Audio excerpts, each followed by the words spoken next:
পৃথিবীতে অনেক রহস্যময় স্থান রয়েছে, যেগুলোর মধ্যে আমরা অনেকগুলো সম্পর্কে জানি, আবার অনেকগুলো সম্বন্ধে জানি না। বাংলাদেশেও এমন অনেক রহস্যময় স্থান রয়েছে, যেগুলো অনেক রহস্যময়ী, যার রহস্য আজও কেউ ভেদ করতে পারেনি। বাংলাদেশের নানা প্রান্তে ছড়িয়ে ছিটিয়ে আছে নানা রকম ভৌতিক জায়গা, যা নিয়ে গা ছমছমে গাল গল্প চলে এই স্যাটেলাইট ও ইন্টারনেট সময়েও। এগুলো কতটা বিশ্বাসযোগ্য তা সবাই জানেন, কিন্তু এসব পড়তে কার না ভালো লাগে। বন্ধুরা, কেমন আছেন সবাই? স্বাগতম আপনাদের আনএক্সপ্লেইনড বাংলায়। আর এই এপিসোডে আমরা আপনাদের শোনাবো বাংলাদেশের 5টি রহস্যময় স্থান সম্পর্কে। Number 5, Dhaka airport road. ঢাকার অন্যতম পুরান মহাসড়কগুলোর মধ্যে এয়ারপোর্ট রোড একটি। লোকমুখে শোনা যায়, এখানকার গভীর রাতে অশরীরের উপস্থিতি দেখা যায়। গাড়ি হঠাৎ চলতে চলতে হঠাৎ করে চালক দেখেন সামনের রাস্তায় সাদা পোশাক পরিহিত একজন নারীকে। নারীটি অবিশ্বাস্য গতিতে গাড়ির দিকে এগিয়ে আসে। ভয়ে পেয়ে চালক নিয়ন্ত্রণ হারিয়ে ফেললেই ঘটে দুর্ঘটনা। কিন্তু আশ্চর্য হলেও সত্যি, এই অশরীর কোনো মানুষের স্পর্শ কিংবা সরাসরি ক্ষতি করে না। ভয় দেখিয়ে দুর্ঘটনা ঘটানোর এর উদ্দেশ্য। কাজেই ভয় পেয়ে গাড়ির উপর থেকে নিয়ন্ত্রণ না হারালে ঘটবে না কোনো দুর্ঘটনা। ধারণা করা হয় অনেক বছর আগে এখানকার সড়ক দুর্ঘটনায় এই অশরীর ও তার পরিবারের মৃত্যু হয়েছিল বিধায় প্রতিশোধ নিতে সেও চায় মানুষের একইভাবে দুর্ঘটনায় মারা যায়। অশরীরের ভয়ে নিয়ন্ত্রণ হারিয়ে এখন পর্যন্ত অনেক দুর্ঘটনা ও বেশ কিছু প্রাণহানি ঘটেছে, আহত হয়েছে অনেকেই। কারো মতে জসিমউদ্দিন ও বিমানবন্দর অফিসের মধ্যবর্তী সড়ক এলাকায়, আবার কারো মতে নিকুঞ্জ ও বিমান অফিসের মধ্যবর্তী সড়ক এলাকায় দেখতে পাওয়া যায় এই অশরীরের। তবে দিনের বেলা সেখানে এর কোনো দেখা পাওয়া যায় না। বন্ধুরা, আপনাদের কাছে এয়ারপোর্ট রোডের এমন ঘটনার সত্যতা জানা থাকলে কমেন্ট বক্সে আমাদের জানাতে পারেন।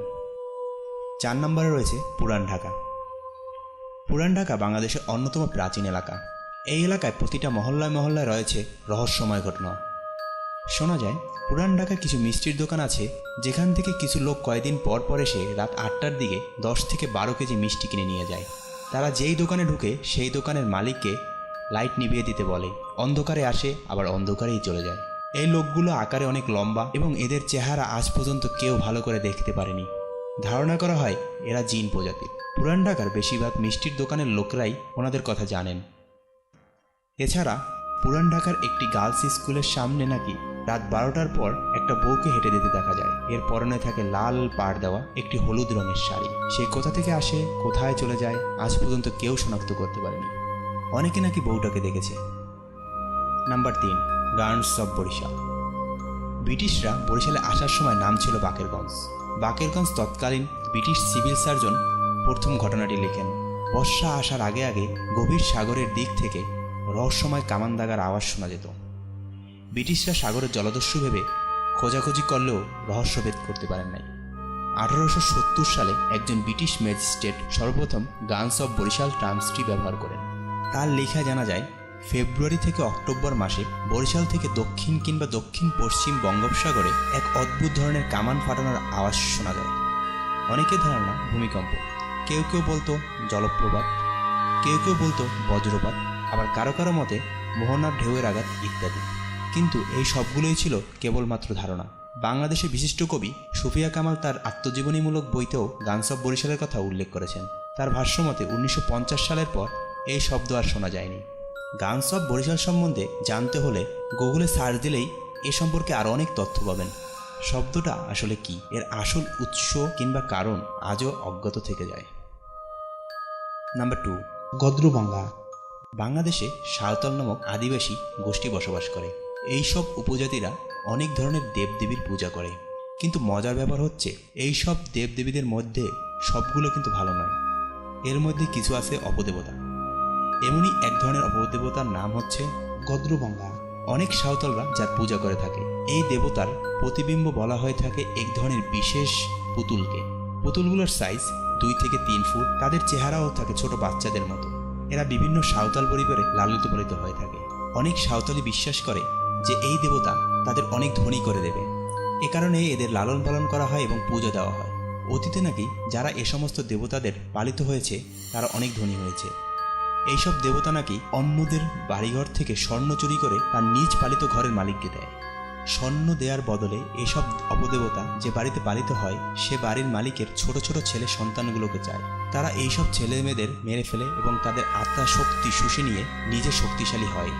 আর বাড়ির মালিকরা যদি তার চাহিদা পূরণ করতে না পারে তাহলে গদ্রবাঙ্গা খুব রেগে যায় এবং নানা রকম উপায়ে ক্ষতি এবং পরিবারকে ধ্বংস করে দেয়। এসব জানার পরেও অনেক সাঁওতাল পরিবার ধনী হবার লোভে এইসব অপদেবতাদের লালন পালন করে আসছে। যদিও সাঁওতালরা অনেক দিন যাবৎ এ ধারণা বিশ্বাস রেখে আসছে, কিন্তু শিক্ষিত মানুষরা মনে করেন যে এইসব বিষয়গুলো এক প্রকার কুসংস্কার। তবে গদ্রগঙ্গার পূজা কিছু কিছু সাঁওতাল পরিবার যে সত্যিই ধনী হয়ে গেছে, এ ঘটনার কি ব্যাখ্যা আছে? সম্পূর্ণ কাকতালীয় কি? এর উত্তর কারো জানা নেই। বন্ধুরা, আপনাদের কাছে এ ঘটনার কোনো ব্যাখ্যা থাকলে কমেন্ট বক্সে আমাদের জানাতে পারেন। নাম্বার 1, লালবাগ কেল্লার সুড়ঙ্গ। বাংলাদেশের মানুষের কাছে খুব পরিচিত একটি দুর্গের নাম লালবাগ কেল্লা। মোগল আমলে তৈরি এই লালবাগ কেল্লা, এটাকে নিয়ে লোকমুখে অনেক কথা প্রচলিত রয়েছে।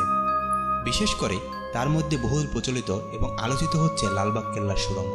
এই লালবাগ কেল্লার সুড়ঙ্গ নিয়ে আছে অনেক রহস্য, যা অনেকেই জানেন আবার অনেকেই জানেন না।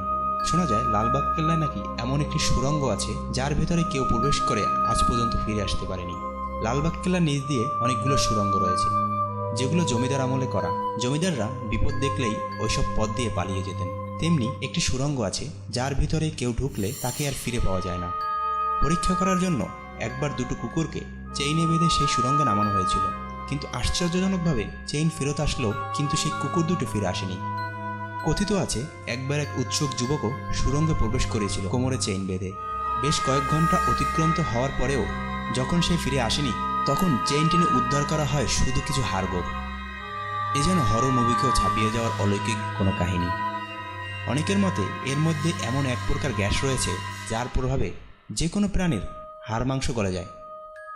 আবার কারো কারো ধারণা এর মধ্যে এমন এক প্রকার শক্তি রয়েছে যার কাছে প্রবেশ করলেই কোনো প্রাণীর পক্ষেই ফিরে আসা সম্ভব নয়। বর্তমানে সুড়ঙ্গটি সরকারের নির্দেশে বন্ধ রয়েছে। লালবাগ কেল্লার এই রহস্যময় সুড়ঙ্গটি রহস্য আজও ভেদ করা সম্ভব হয়নি। জানি না কোনোদিনও এই রহস্য ভেদ করা সম্ভব হবে কিনা। বন্ধুরা, কেমন লাগলো আমাদের আজকের এপিসোড? কমেন্ট বক্সে কমেন্ট করে জানান। আর আমাদের চ্যানেলটি নিচের লাল বাটনটি ক্লিক করে সাবস্ক্রাইব করে রাখুন। Thanks for watching.